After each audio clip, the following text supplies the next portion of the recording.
So the human resources chapter, this is the superintendent perspective on what you need to know about the cost of human resources. This would be the first chapter I would cover in class if this was a human resources course. We really don't have a human resources course in our program except the human factor that counts for both the master's level and the doctoral level. My background is, my primary research is actually human resources.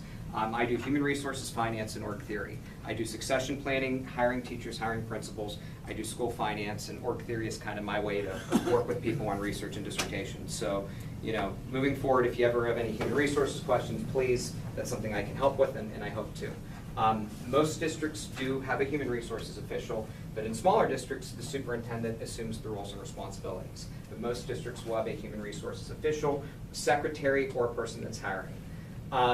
Human resources does set the tone for the entire district because the quality, the extent of relationship, and how they actually develop people is important. I can't say that enough because of training of staff.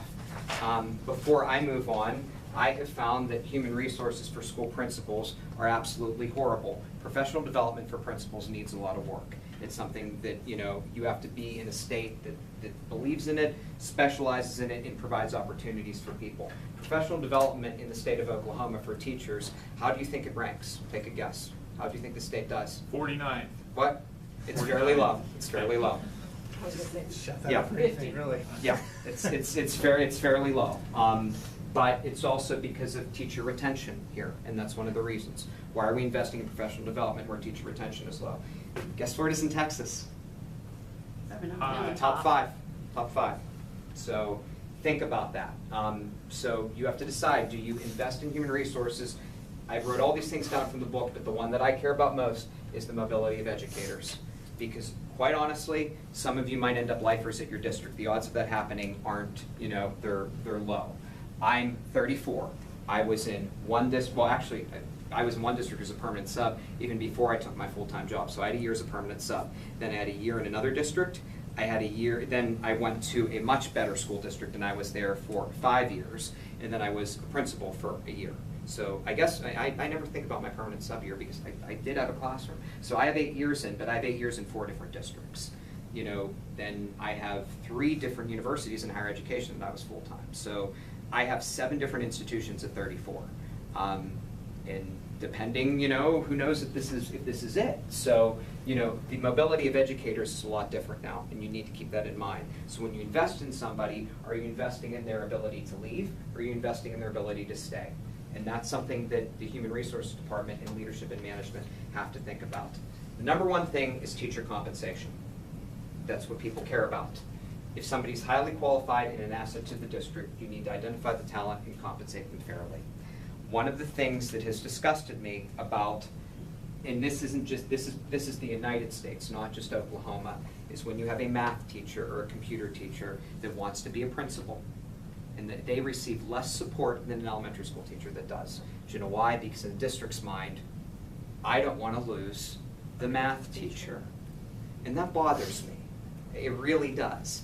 But the district is thinking, I'm protecting my interest because I'm not going to be able to replace the math teacher. How many of you are going to need math teachers next year? Like, you're going to need at least 1 math teacher. Yeah, I mean, so you need 3. So, what do you do? So, do you keep their talent? Do you give them opportunities? What does that look like?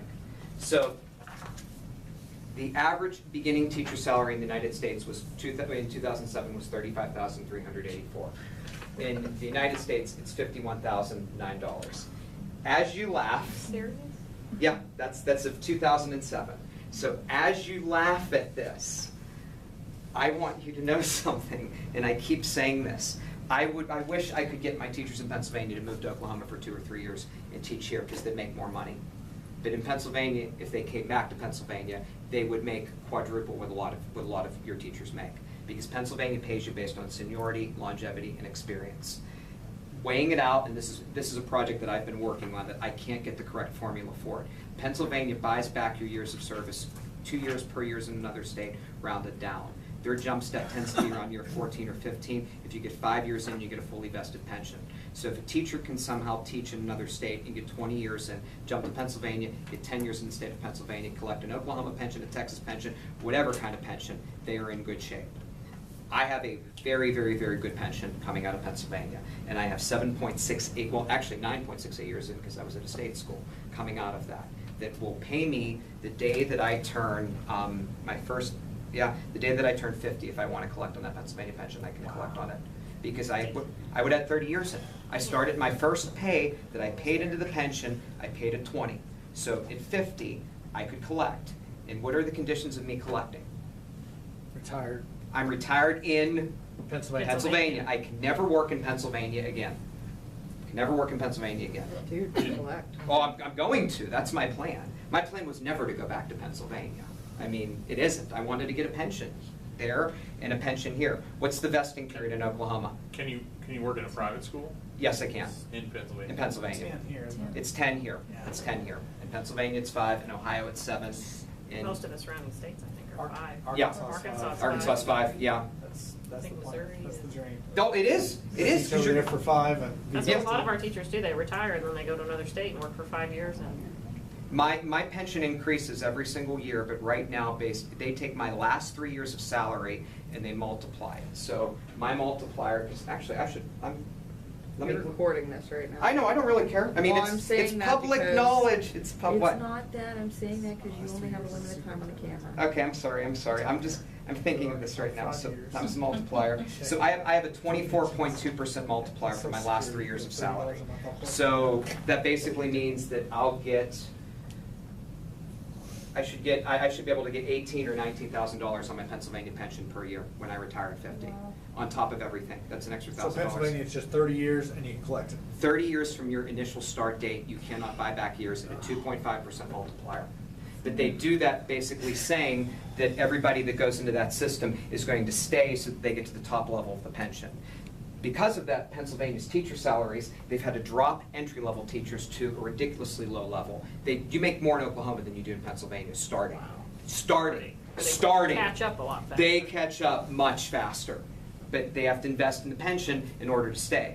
The great thing in Pennsylvania that just happened is they're going to grandfather our pensions, meaning they can't take away from me.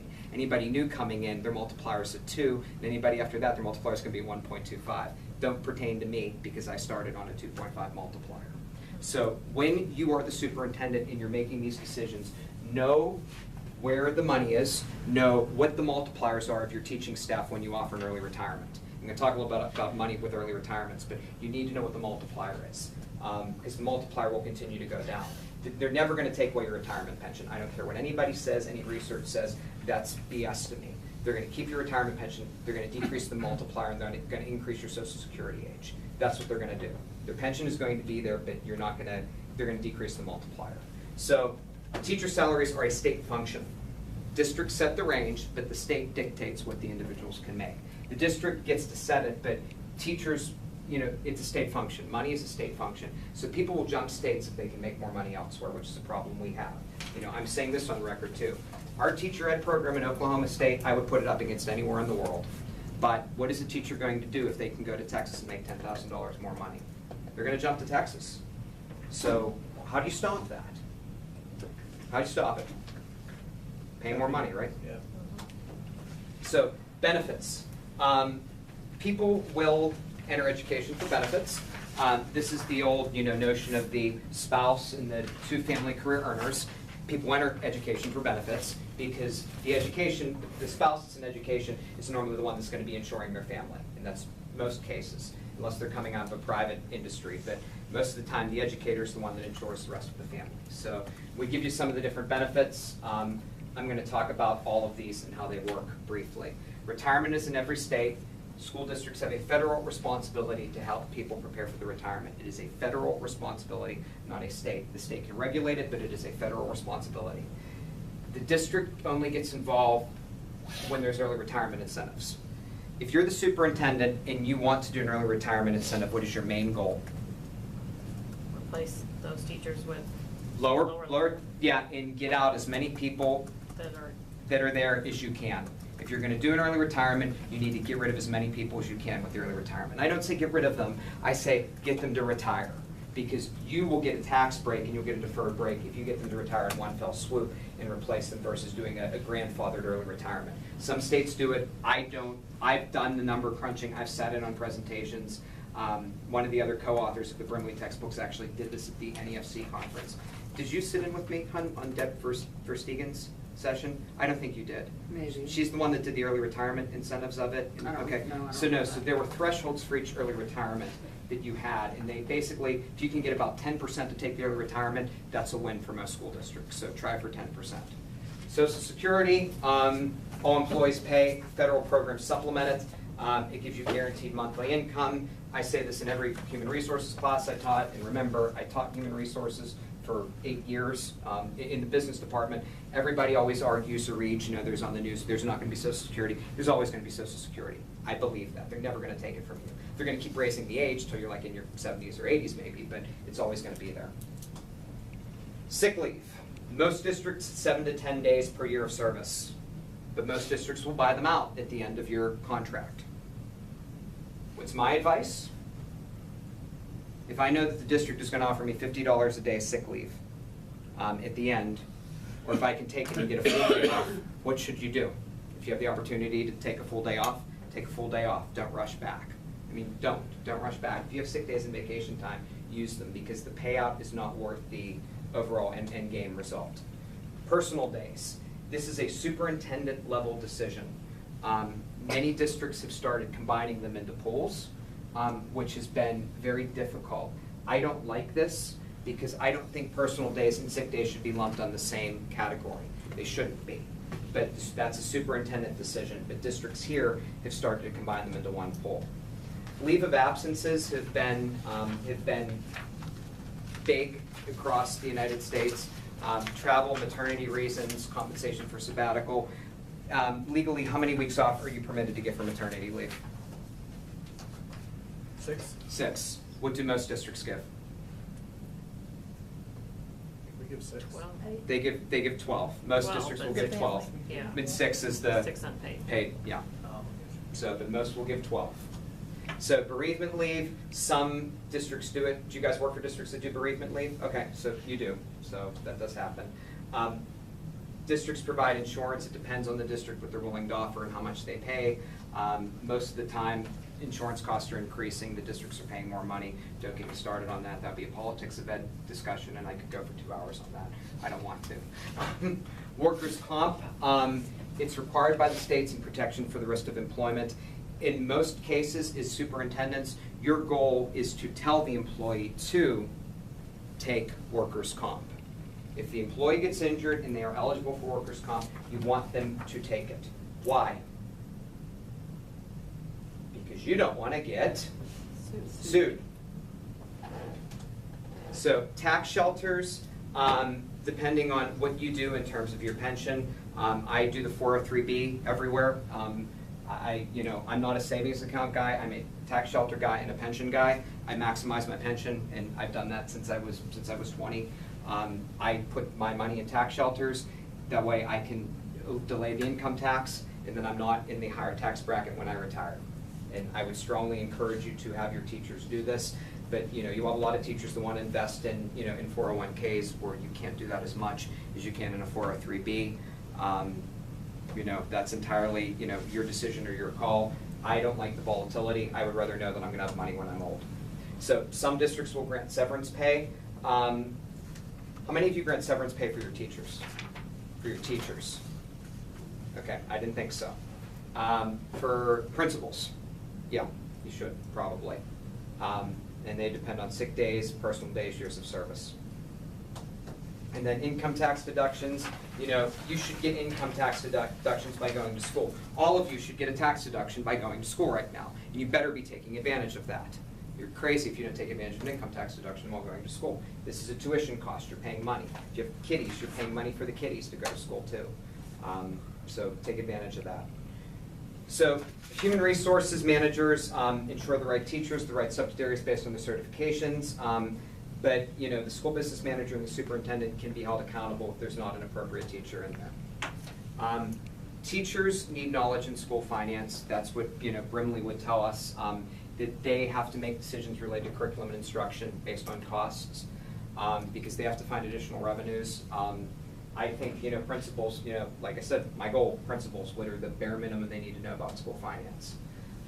Why do teachers leave? All of these, you know why teachers leave: low salary, higher socioeconomic status, apathy of students, safety issues, little opportunity for advancement, little voice in decision making. We've seen all these. Superintendent salary, how do they determine what you get paid? You get paid based on your previous salary, the previous salary of the superintendent before you, and also the visibility of the school district. Honestly, it benefits you to replace a good superintendent. That's to your benefit. You replace a lifer, you're going to get paid more money. If you can somehow, wing the dream and replace a lifer that's been tuned out for the last 3 years, and then you come in, you're going to get a salary comparable to theirs, and you're probably going to have a district that's more apt to want to change as well. So that's a possibility. Principal salaries, I know some of you will probably disagree with me, but the high school principal should be the second most paid employee in the district, period. The high school principal should be second only to the superintendent. I believe that. With the pressures that a high school principal faces, they should make more than an assistant superintendent. I truly believe that. But most of the time, and we did a study on this, elementary school and middle school principals make almost the same as high school principals. I have, in some districts they do. I have issues with that. I really do. I'm sorry if, I think a high school principal has a much harder job. There's more after school hours, there's more athletic supervision, there's more things that could be on the news or media. But I try to see that, the principals are tied to the same amount of salary, like across elementary schools. If you have 7 in your district, it should be close. But I think the high school principal or the 9th grade academy principal, anybody who has a high school level should be being paid in terms of, what building administrators make. So payroll is 80% of the district budget. Big, big, big number. I think I have that on the quiz. 80% of the budget is payroll. So you're paying your district. That is what you're doing.